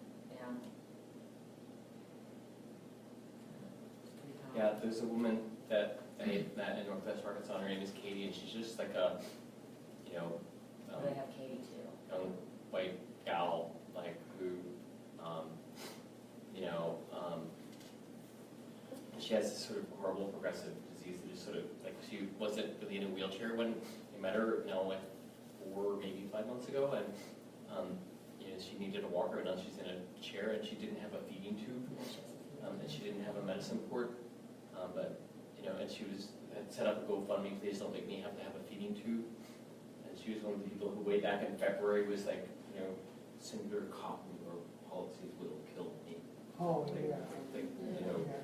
So like that's her, but I'm kind of watching her get sicker and less and less able in the last 5 months. And when we were there on the 19th, like after we had occupied 49 offices, taken over 49 offices in the same day, and almost 200 people got arrested.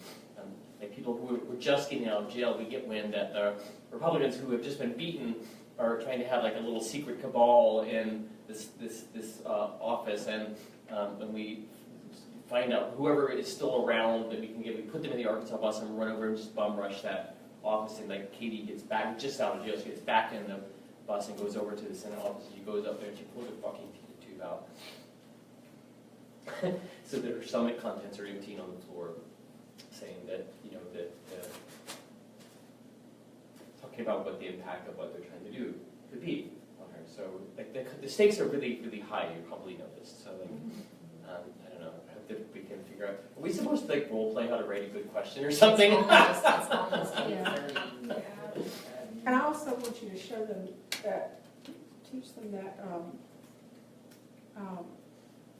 the handshake line technique thing that. Well, should I read it? Can I read my question? Sure. I don't know. I mean, Yeah. you can even critique my question.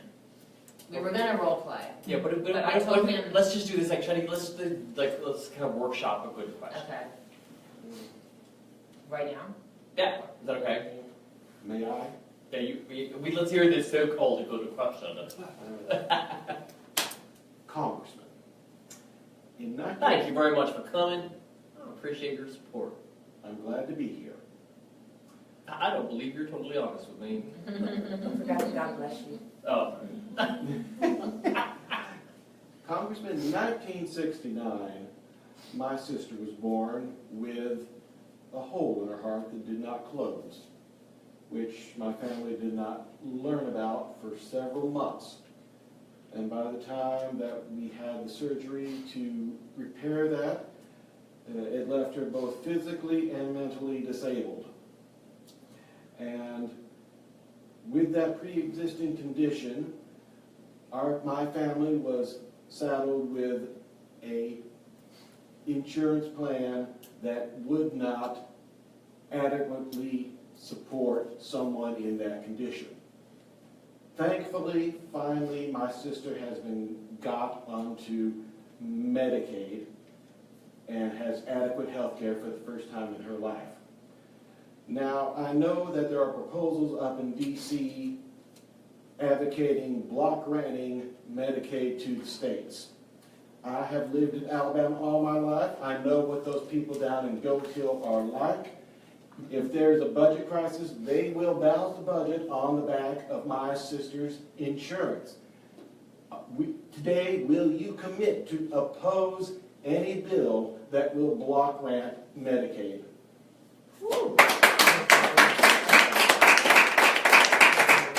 Well, thank you very much for sharing. My heart goes out to you and your family, and God bless you and for your support for your sister. We need to make sure that Medicaid continues. Medicaid is going unsustainable. President Obama ruined health care in America. What he did was take Medicaid and make it where it starts covering a lot of people it was not intended to, instead of for people who really were in true need, like your sister. What we need to do is make sure that we get a sustainable growth path for Medicaid, so that it is only insuring the people that it's intended for, rather than all these other people that President Obama wanted to extend this to, and making us have to pay for all sorts of things, and taking the choices between me and my doctor. It should not be. President Obama should not be making decisions for you and your doctor and your sister, sir. So we need to make sure that your sister stays safe, and that's why I'm going to work on protecting everybody in Alabama and making sure that they have their health care safe. Now, where did that question go wrong? It probably didn't. It was probably pretty good. It's only just, it takes like 3 or 4 questions before you can break on. That was pretty good, actually. I don't know, block grants? I don't know. It's pretty good. It's pretty good. The Block grants block are a little grants more might be block what grants. you told me, my first question when we were in the workshop. I got wonky about mental health parity. Mhm. And he said, I don't know what you're talking about. The people won't know what you're talking about. And so block grants could be in that category? Like, 1 week ago, nobody knew what you're talking about. Right now, people are starting to know, kind of, sort of, but they're still like, block grants, block grants, is that wasn't that this community development, block grants? Is that like where you get your taxes done? Like, like this. Right.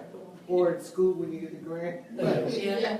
You could just say something like, I understand the new bill is gonna give states control over how many That's are it. spent. That's it. Yeah. Or, Without using the wonky block. and the real thing is not even like block grants really does kind of mean it's like the bill will remove the protections that keep my sister safe and make it and remove the guardrails that keep us in care. The bill will instill, instead of growing with the need, which is what Medicaid does, this bill will give us a per person cap. Maybe that's kind of the bad thing, like the per capita caps. Right. And how they break all the fucking rules, like how they break all the good stuff and give all the money to the governors to spend it on, like let's build some more prisons. Right. So it's like, but you were totally like spot on, like, I know what they're gonna do with this money, which is the things that are not taken care of for working people. But like, we just try to avoid things that nobody knows. But it was Dumb it down. That's the advice you're giving me. Make it accessible. Yeah. They get happy, the weedier the question is, the happier they are. Because you can lose the root. I work with government manuals. I'm used to writing for sixth grade education, so that's what I'm getting I don't know, does anybody else want to try a question? I'm wondering is it a good idea for people to sort of tag team off of that to keep redirecting them around? Because I'm thinking when he asked that question and then you gave a response, you got into the issue about paring it down so that the program could be sustainable. Well, they're and actually which- poor people instead of all these other people. And then they will like start being fuzzy. Like what they don't like is Medicaid expansion, which actually extends Medicaid to more middle class people. But then they'll somehow make it also about the people who don't have jobs, The freeloaders. which is and who maybe have Cadillacs because they're trying to dog whistle as loudly as possible. Because when he said that and then you gave your reply, what that made me think about is, okay, you're trying to weasel around that question and say the only way we can make it sustainable is removing all of these people from it, except for this little core group, but The deserving, the truly needy. the question for me then became, okay, if your concern is with sustainability, and we know that insurance coverage, particularly for high-risk cases, if you decrease the risk pool that's available, you're going to force people out because of the cost. So maybe a follow-up. How do you? Maybe a follow-up is, here is my incredibly powerful personal story about my wife. And therefore, when you answered this gentleman's question, you talked about excluding, like that we don't have enough money to insure all the people. However, as it turns out, when you have more people who are sick, it ends up costing taxpayers more money because they use emergency room services, and they get sick and they don't pay taxes, they don't take care of their families. And wouldn't we rather have more people healthy and taking care of I would like to be healthy and taking care of my wife than, I don't know, whenever you loop that back around to your personal story, then, like, it'd be cool to say. And then, literally, that time when the 7 undergrads went to the library in Cedar Rapids area and they got like 7 of the 8 questions. Like one of them just didn't even have a question, but she got so good in your head. That was where it got invented on this file. Like, I was going to ask you a question about the environment, but you didn't answer that young woman's question over there. And we're all like, but now you can just save it. Just do it. Just say, I was going to ask you a question about whatever stupid thing you were saying, but you just answer that question.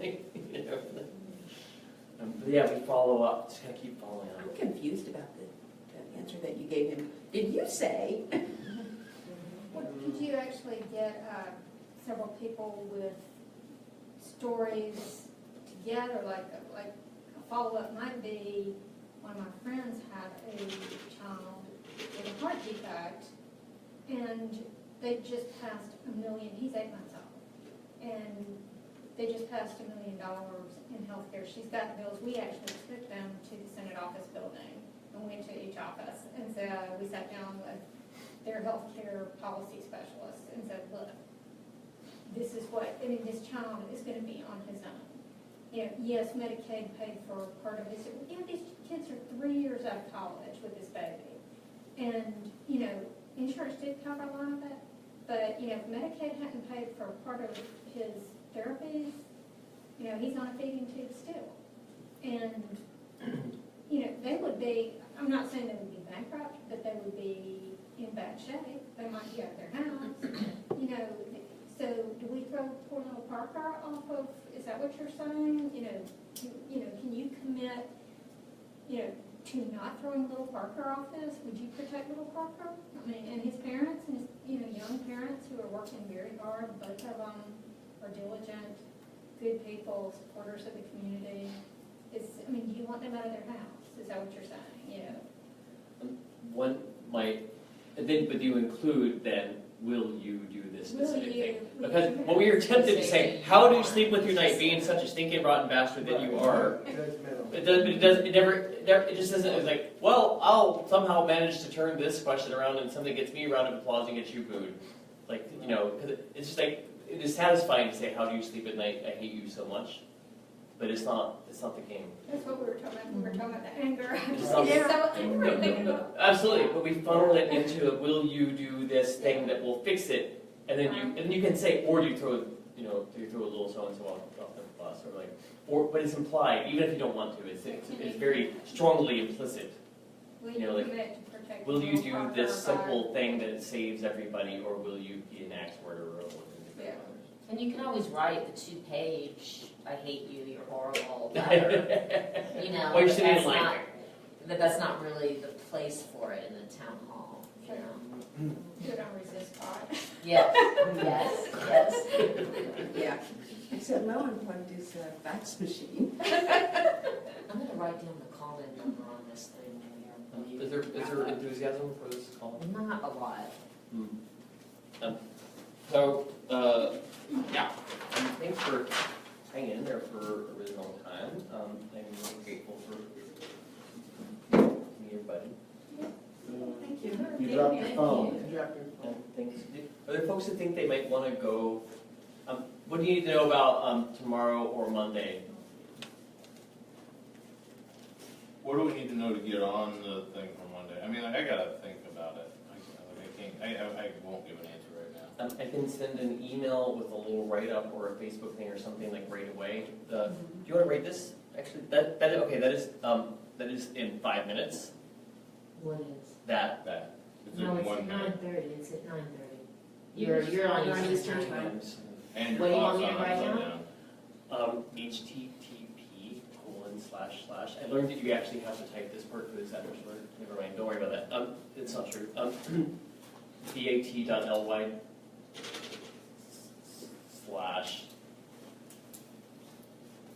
You're still live. What is this for? /ACA climax. That is how you sign up to come to Washington. But he'll type you, I mean, the people who came to the training on Monday in Birmingham, they had an email from him yesterday. You know, you'll get an email from him too, There were like really 100, soon. 119 people on the phone call last night from around the country. Yeah. But you'll get an email from him. Does that work? Can somebody just type that to see if does it take you to a sign up form? Oh, I can try that. So that's not secure? Doesn't have an S by it? Well, you don't have to type the S, it'll just Oh, appear. okay. You don't have to type any of that really. That I mean, typically you just type bat.ly/ACA climax. So it's okay. Is it What- MT or Bentley. bit.ly/1 word ACA climax. I mean, if you're looking for people to tell their stories, that child's mother may, if she can get off work, she might be willing to go. Because she was the one, she and I were all kind of we actually went for our convention, and the only free time we That's had, we went to the Senate office building. I told one of them, I said, you are my Lincoln Monument. I mean, this is the only free time I have. I've not even been to Washington DC. So, you're it. That doesn't work. Really? I'll look for it in an email. Did you send it in an email today? Yeah, it's all everything for one thing. Yeah, I'm getting something wrong here too. Yeah. Do you have to? I mean, is there a space or something? Is it ACA climax? Is that all one word? One word. ACA. Yeah, that's what's in here. Do caps matter? Because in here it's ACAC is capitalized. Somebody see that? Is that the thing? I know it shouldn't be. I mean, I'm looking at it right here in an email, and it's capitalized, ACA Okay, sensitive. climax. Maybe it's Let me case try that. sensitive? It might be because it's been a short. There's not an S before after the HTTP, so not secure. That's it, the uppercase did it. That's Probably weird. because it's a shortened URL That's interesting. and it gets decoded. Right. It's not the straight up Right, URL. right. It has to actually be like all like. It's like a key, it's like a lookup key, it's not a real. Capitalized. Yeah. ACA climax, yeah. Only recently. In Libya. Only recently did I learn that you could like change, like go invent what your little short code was going to be. Like, oh, that's so fun. It's like, so there's been like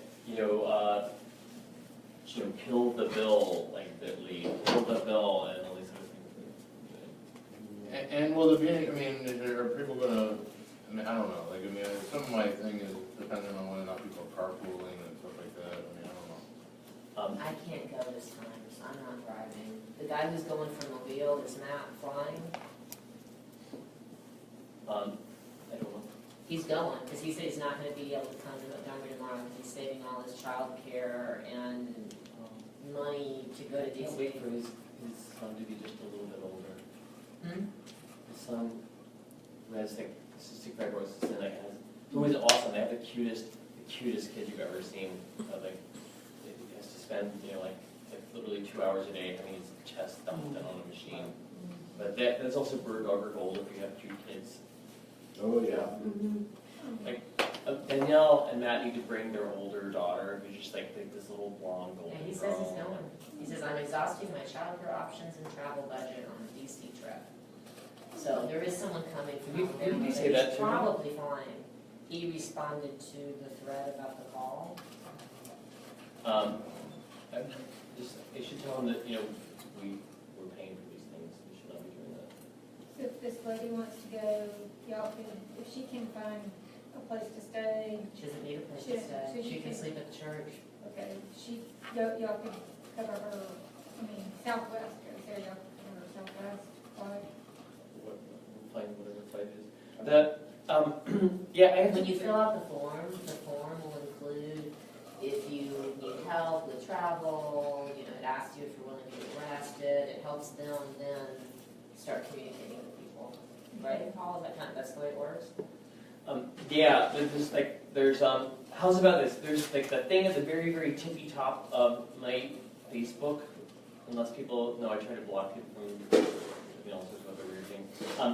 Just go to Facebook and then your Facebook and search for PDAVISXP Davis X, because X stands for there's a lot of P Davises in the world.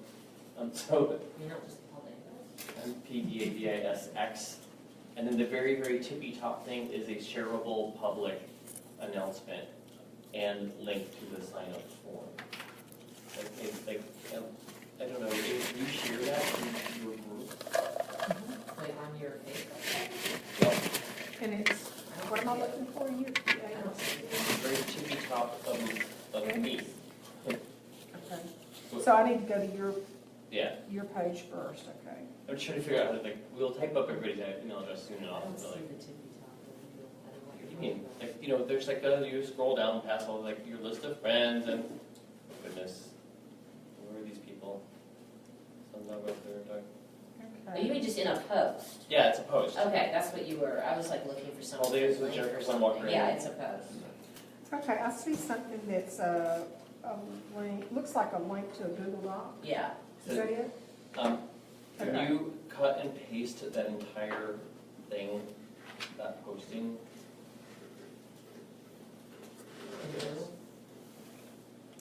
This is so hard. Okay, I know what to do.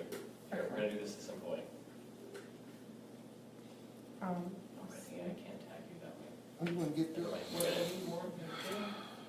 We're gonna just go type addresses like that. Like what? We're gonna type people's email addresses in and then send them something like normal people do instead of trying to make everybody work so hard for a shortcut. Thank you. It's really nice to meet you. Bye. Thank you for coming. You're gonna run again next time? I don't know, I'd like to see. Yeah. But I truly appreciate it. It takes a lot of, and I've been thinking, I mean, how much, we all have been sacrificing. I mean, a lot of people have been sacrificing a lot of things. I mean, the stories that you were talking about, actually I watched last time, when they were arresting people in the wheelchairs, taking them away. I was like, I mean, that's a good lesson to be taught to children in schools right from. I mean, this is a teachable moment, even for the younger generation. I think that's something, we may want to involve them. I mean, this history is going to stay forever.